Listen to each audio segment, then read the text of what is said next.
forced to return to Beirut by the fighting, after trying to travel to their homes in the south. On Friday, we were told that it was quiet in the south, so we went there. After finishing work, we were told that Israel was issuing warnings, so we left. We didn't know where to go, so we came back here because it is safe. By the fresh strikes, Israeli Prime Minister Benjamin Netanyahu said that Hezbollah remains a threat to Israel due to its remaining arms. Hezbollah has about 10% of the missiles it had at the beginning of the war. Hezbollah still poses two main threats, 122mm rockets.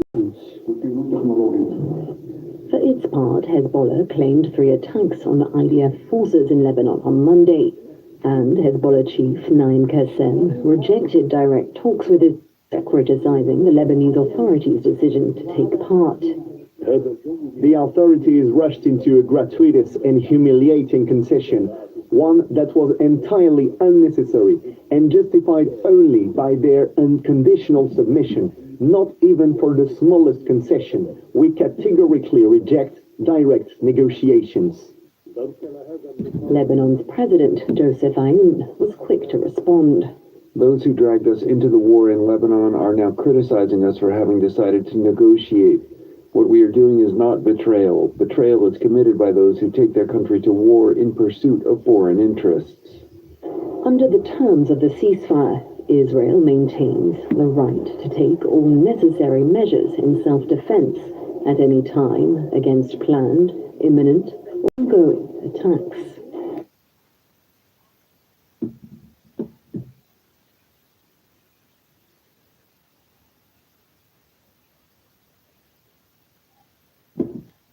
Delayed a decision on a request by Netanyahu himself to halt the trial. The announcement marks a setback for the Prime Minister, who faces fresh elections this year. Netanyahu's testimony also comes despite multiple attempts from U.S. President Donald Trump for Isaac Herzog to end the trial.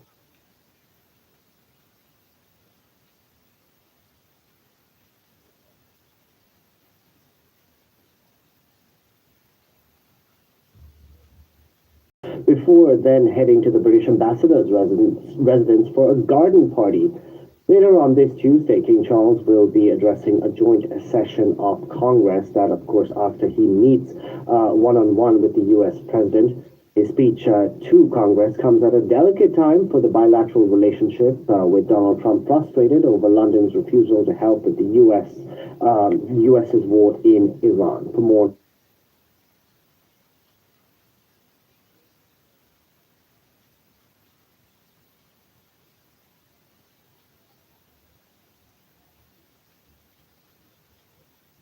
last time a British royal did this. Yeah, he's wading into a political climate that is a not-so-special relationship, right? It was Winston Churchill, right after the war, in the same speech where he talked about an iron curtain falling over Europe. He also evoked this phrase, special relationship. It's stuck. It's been used ever since. And there's always been a sense that through rough patches, through thick and thin, there was perhaps something special, not just the common language, but a special bond between Britain and the UK. Well, a lot of Britons think that Donald Trump, and not just Britons, but Americans too, has basically made mincemeat of that special relationship. You know, he is lashed out at Britain's prime minister, calling him weak and a coward for not rushing to Trump's side in his war of choice against Iran, calling the British Navy, impotent and a bunch of toys. Their ships are toys. Look, few people envy right now King Charles on this mission. Remember, he's not going there, regardless of what you might read about the relationship cultivated between him and Donald Trump. This is no love for Donald Trump. This is because he's serving his country. In his role as king, he's basically ordered to do this visit by his government, the government of Prime Minister Keir Starmer, who's essentially told him, you need to do some damage limitation, damage control. You know, things are bad again, really bad, between me and Donald Trump.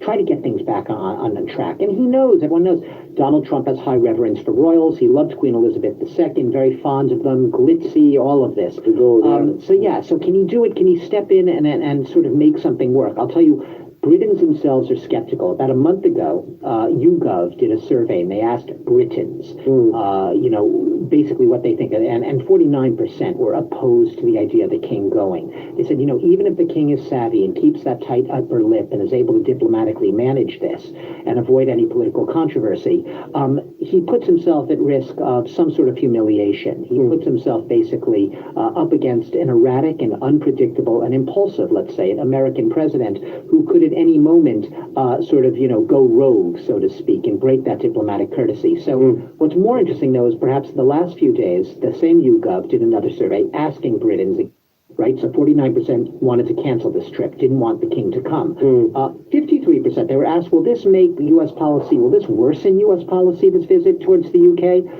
The 53%, a majority say it won't make a difference. So here we are talking, we're going to see lots of pictures. There's going to be much ado, much pomp and circumstance over the next few days. In a week from now, will anyone remember it? And more importantly, a lot of people seem skeptical, not just in Britain, but in the U.S., that any amount of eating or dining or flattering of Donald Trump and basking in the glory of those buttering going to make a difference, because on impulse, he might revert to character and lash out once again, and the relationship won't really emerge much the better. A lot of people hope it will be the case, but it can very likely be the case based on past precedent. I was going to ask you, will he succeed in smoothing over those tensions, given that we've had Donald Trump saying horrible things about the British Prime Minister? Yeah, well, listen, big test to be right now is speech to Congress later today. I have to provide the context here because let's remember that it was 35 years ago, May 1991, under the president George H.W. Bush, right? George W. Bush's father, that Queen Elizabeth became the first sovereign, the first reigning British monarch to appear at a joint session of Congress. And she so at a time Bush had been fresh Gulf East. He had successfully cobbled national coalition to so-called free Kuwait from Iraqi occupation. You might remember this. That was the climate into which he stepped. Remember, this was given his blessing, basically, this coalition, unlike the war today. And at the time, very interesting what she spoke of. I want our viewers to go, let's rewind the tape. 35 years. Listen to what she told a joint session of U.S. Congress at the time. Some people believe that power grows from the barrel of a gun. So it can, but history shows that it never grows well, nor for very long. Force in the end is sterile. We have gone a better way. Our societies rest on mutual agreement, on contract, and on consensus. Could you imagine, if kings were to say similar words before this particular U.S. Congress in a few hours' time later, this Tuesday? When I talk about a different climate, it was a different world, really. She spoke of the sense of shared democratic values and common enterprise, and it really bonded, even with a Congress which at that time was beset by scandal. A lot of political bickering and all of that. Congress has been divided in the past, but nothing like we see today. Prince Charles is going to face a much headier task than his mother did 35 years ago. Remember, like I said, she had been the first British monarch. It took 215 years for the Congress to allow a successor of George III to appear before them at joint session. When he goes, he's going to try to hit all the high notes, accentuate the positive, avoid political controversy, talk about reconciliation, renewal, the fact that, yes, Britain and the UK have had their differences in the past, but in rough times, they've always found a way to come together and make it through. He's going to try to play to those high values, talk about democratic values. I suspect he will not. Obviously, he's not going to Epstein files. He's not going to mention perhaps Donald Trump by name, but he's going to try to speak to what perhaps Abraham Lincoln would have called the better angels of our nature, the high democratic values, the shared values, and perhaps that implicit message he's hoping will get through to a broader American audience, to his host, Donald Trump. We'll see what happens.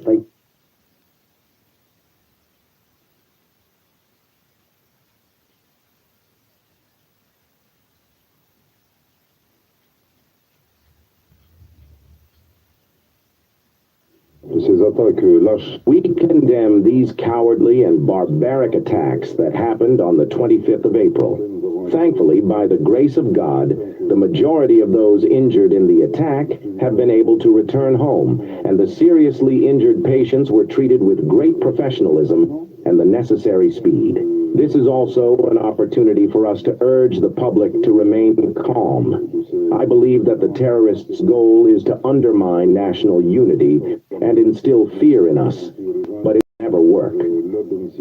The attack on Malian government systems came on Saturday by multiple separatist organizations. Some of the terror groups, such as Al-Qaeda, cities all across the country faced incursions in the capital. Russia's Africa Corps assisted the Malian military in repelling the onslaught. Later, the unit stated that French and Ukrainian mercenaries aided the rebels in the attacks. Separatists urging a long-standing blow for the states of the Sahel region, especially given the to and support from Western states. RT's Amima Ishar looks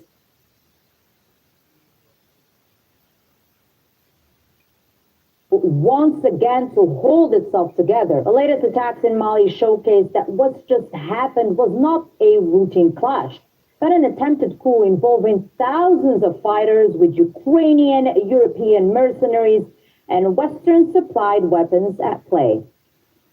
Thanks to the courage and heroism of the soldiers of the Africa Corps of the Russian Armed Forces, it was possible to prevent a Syrian scenario. In Ukrainian and European mercenaries participated in attacks on government facilities and units of government forces in Africa. An attempt by Western intelligence agencies to violently overthrow the government and demonstrate Russia's inability to protect its strategic partners on the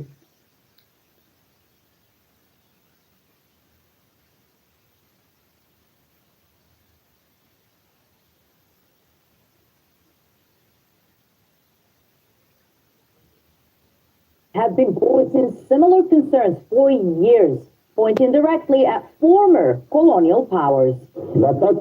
The attack on Diori Hamani International Airport and Airbase 101 is not outside a process that neo-colonial forces, particularly French forces, through all their branches, special forces, intelligence services, and general forces under the direction of Emmanuel Macron, have directed against our country.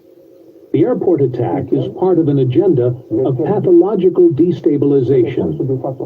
Foreign interference in this fragile region is not new and isn't limited to France. The connection to France and Ukraine is very well known. Obviously, we saw the attack that happened in 2024, where the Ukrainian government came out and publicly took credit, which led to a diplomatic rupture between Ukraine and the Israeli states. And obviously, the link between France and these rebels have been very well documented, including by the current Malian government, the current Malian president himself, who was part of the so-called Operation Barkhane. And he has spoken publicly about his experience there and how the French used Malians essentially as human shields and prevented the Malian soldiers from actually eradicating terrorism. So it's very well known that France and Ukraine have very in this. It's no secret that Ukraine has long been supporting terrorists in the region. Ladies and gentlemen, as remote as it may seem, the war in Ukraine and terrorism in the Sahel are connected. As a reminder, after the terrorist attack against a Malian Defense and Security Forces patrol from July 4 to 26, 2024 region, Mali had denounced this incident in its 2024 address here and condemned the attitude of Ukrainian officials who claimed participation in the attack. The Ukrainian regime has some kamikaze drones to terrorist groups around the world. In this context, certain Western states must stop supplying arms to Ukraine at the risk of contributing to the promotion of international terrorism. What's striking is that even some armed groups, just look at Mali, themselves publicly acknowledge ties to both.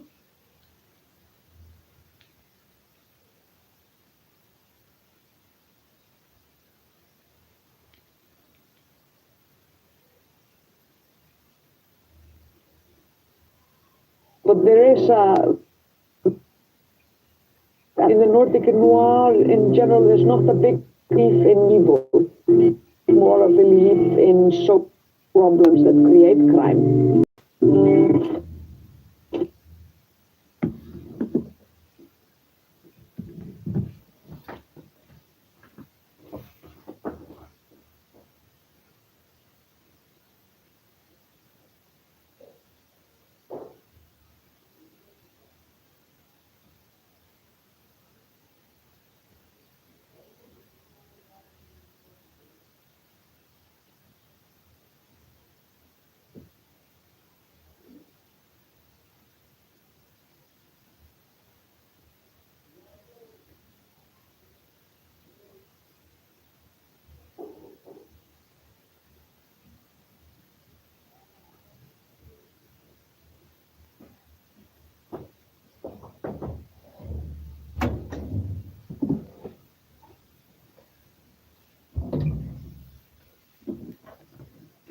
and we kept telling each other back in century that they were written down, and so storytelling is very much who we are.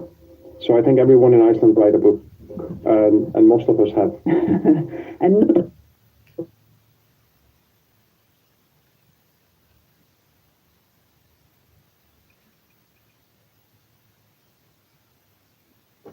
And organizations led to a decisive break. In 2025, Mali, Niger, and Burkina Faso formally withdrew from ECOWAS, choosing instead to double down on their own alliance of states. Despite sanctions and diplomatic isolation, the AES is redefining itself. The message, resources are staying within the region to fuel shared development. Niger's cowpeas must feed Burkina Faso and Mali. Mali's gold must adorn Nigerians and Burkinabe. And Fani from Burkina Faso must clothe Malians and Nigerians. Niger's oil must supply Burkina Faso and Mali. Iron from Burkina Faso must build Mali and Niger. Mali's cotton must serve Burkina Faso and Niger. So, for the alliance, it's ultimately about control over their own land and future. And that is exactly why the stakes are so high. And with that, foreign pressure will almost certainly continue. And if the alliance can withstand it, the Sahel states could well reshape the balance of power in the region as a whole.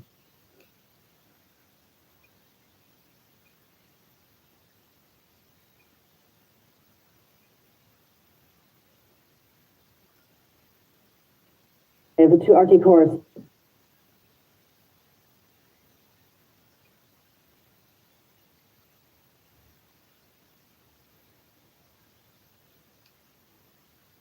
A fire in a residential building which was under construction. Now, authorities say that at the height, the blaze has a complexity rating, which is considered the maximum level. At the height of the emergency rescue crews feared that around 200 people trapped inside that building behind me. Now, over 120 are currently working on the scene. We know that the mechanisms have also been situated around the perimeter, and that gas and smoke team currently working on the scene under extremely difficult as well. Now, with the smoke rising, temperatures and fire spreading, as you can see behind me throughout the second and third floors, rescue teams are prioritizing the evacuation of people. Now, on the human toll, as you mentioned there, Rachel, have been safely evacuated. 7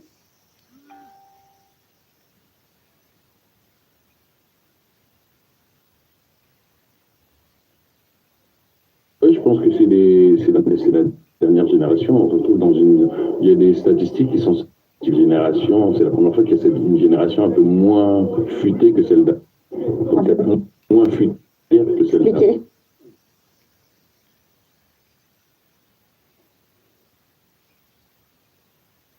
Secret. So every show ends with the cast asking the audience to keep the secret of who committed the murder. Every time the curtain falls, the cast carries the pride of being part of Agatha Christie's enduring legacy. By the time the curtain goes up, the audience is watching our every move. We, the cast, can place our suspicions on different people each night, but you can't do any of that without a great script. So I think Agatha's number one, and then we all just fall in line.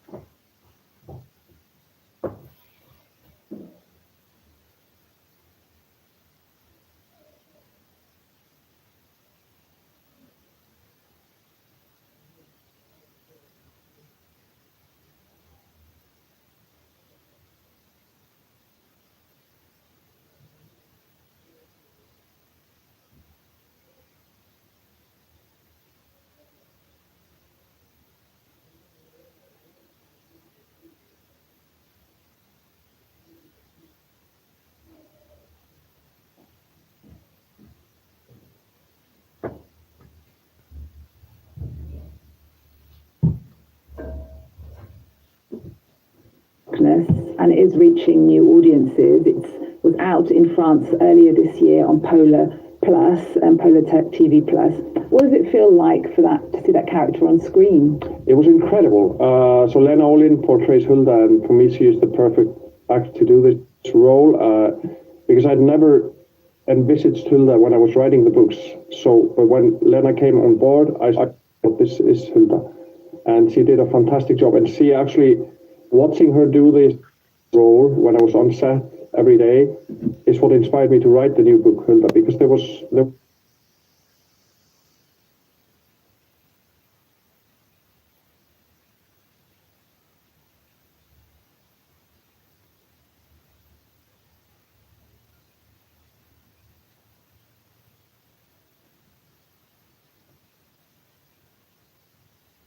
The second Open Dialogue, The Future of the World, a new platform for global growth, has kicked off at the National Center, Russia.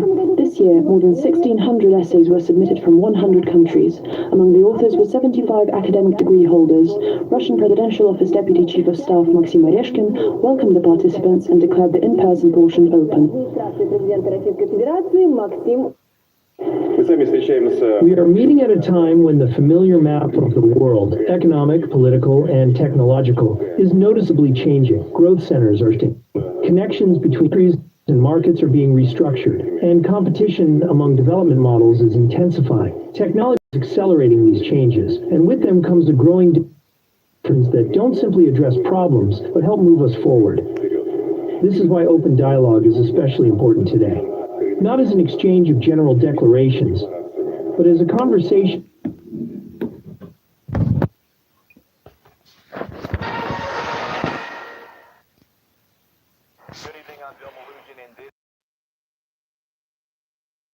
During the White House Correspondents' Dinner is charged with attempting to assassinate President Trump. Cole Allen also facing other charges. He allegedly stormed the dinner Saturday night, planning to target Trump administration officials. One Secret Service agent was shot, but was saved by his bulletproof vest. Allen is due back in court on Thursday. King Charles and Queen Camilla are in Washington for a state visit, marking the 250th anniversary of U.S. independence. The royals, welcomed by President Trump and First Lady Melania Trump at the White House. The trip comes as the Iran war tests U.S. and U.K. relations. The king will address a joint meeting of Congress tomorrow. Iran is offering to reopen the Strait of Hormuz and allow negotiations over its nuke program later down the line if the U.S.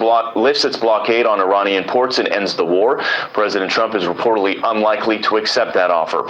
Elon Musk is suing his former partner, Sam Altman, over the future of OpenAI. Jury selection began today. Musk is seeking $180 billion, claiming OpenAI, the maker of ChatGPT, was supposed to remain a nonprofit. The company argues Musk is trying to control the market. And a Florida woman accidentally nonprofit. The company argues Musk is trying to control the market. And a Florida woman accidentally drives her lifted pickup truck over a $250,000 Lamborghini with the driver of that sports car still inside. Miraculously, nobody was hurt. In Washington, I'm Bill Malugin. Have a great day.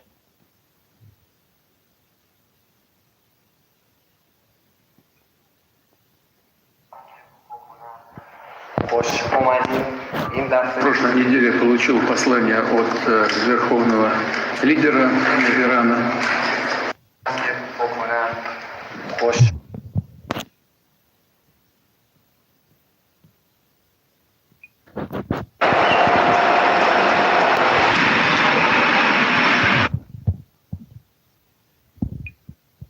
Why was President Trump allowed to attend it? And then separately, just the idea that by building the ballroom that President Trump wouldn't need to go outside of the confines of the White House. I mean, is that something that the American people, should find acceptable, that the president would have to be, for major events, confined to the White House? It seems like kind of a castle situation. That is obviously not what he means by that. And the fact that question comes with respect to President Trump is laughable in the extreme. I mean, laughable in the extreme. You have a president who willingly speaks with you guys multiple times a day, I would say 7 days a week. He is active all over the country. I think with that, keeping it to the four corners of that statement, when he says demonstrably, it's demonstrated by what happened on Saturday night. So that doesn't mean mean that the Secret Service would ever let the president go into an unsafe environment. I know that the director of the Secret Service will be focused on making sure that we always keep him safe. And by the way, as we said before, and as anybody that was in that room knows, we were safe. We were safe. We heard a lot of loud noises that at the time many of us thought could be guns going off. It was mostly plates falling because of the staff, understandably, were running. So my reaction to that is I'll leave anything with respect to security up to the great men and women of the Secret Service. But when we talk about having an environment like the ballroom, it's an environment like what you saw last night. Why was President Trump?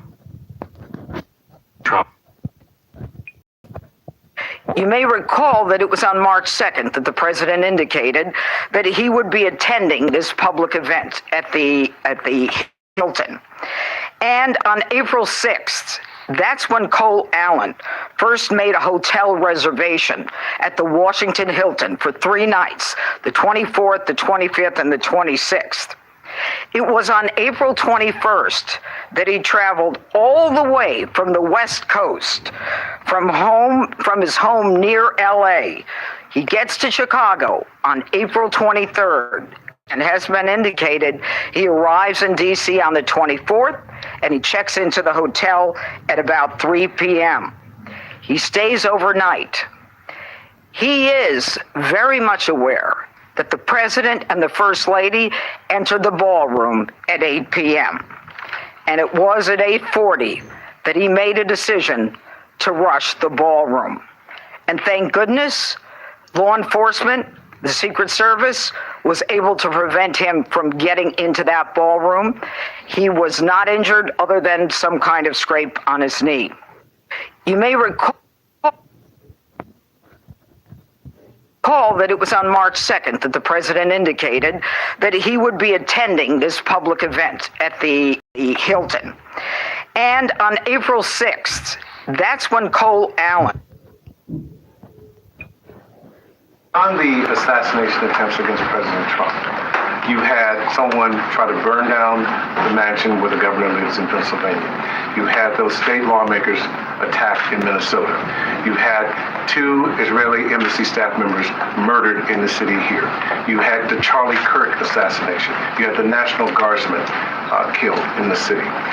Can you, each of you, describe the current threat environment and what DOJ's stance is about it? Well, you just described the current threat environment pretty accurately, which is that the political violence and rhetoric has got to stop.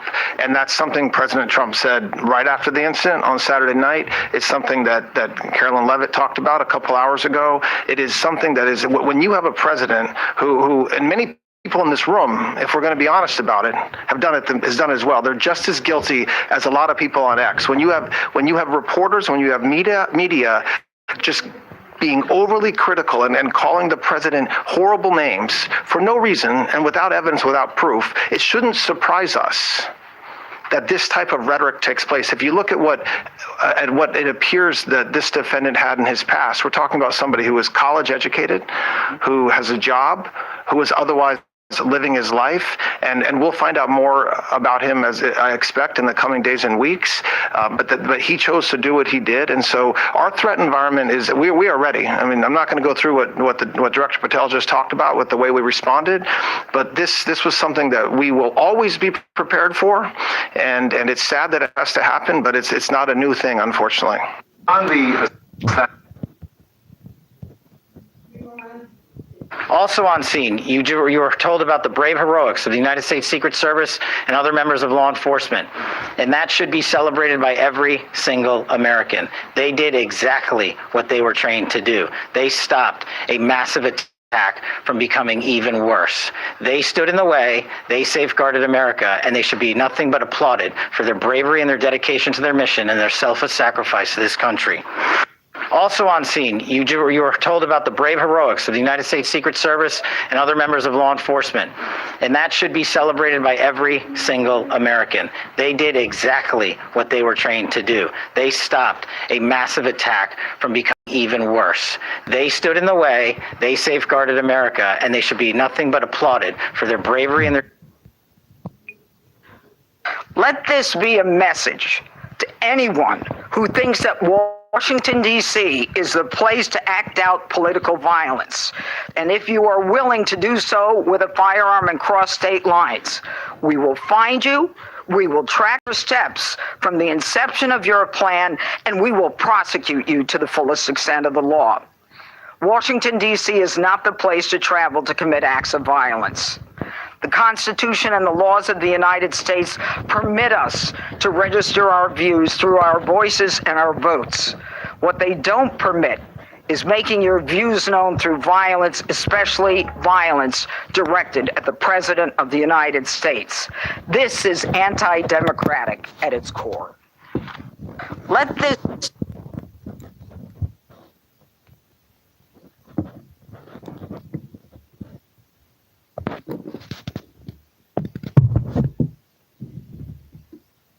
negotiate. What we are doing is not betrayal. Betrayal is committed by those who take their country to war in pursuit of foreign interests. Under the terms of the ceasefire, Israel maintains the right to take all necessary measures in self-defense at any time against planned, imminent, or ongoing attacks.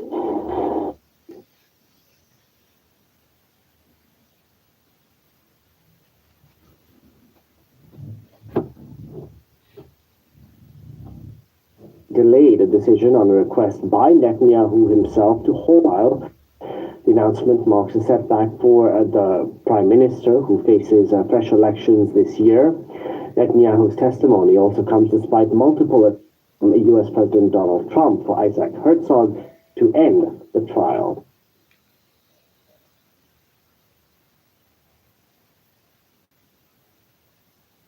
On Monday, and Queen Camilla met President and First Lady for tea at the White House. Residents of Garden. Later on this Tuesday, King Charles will be addressing a session of Congress, that of course after he meets one-on-one with the U.S. President. His speech to Congress comes at a delicate time for the bilateral relationship with Donald Trump frustrated over London's refusal to help with the U.S. The U.S. is on. For more on all of this, we can bring it.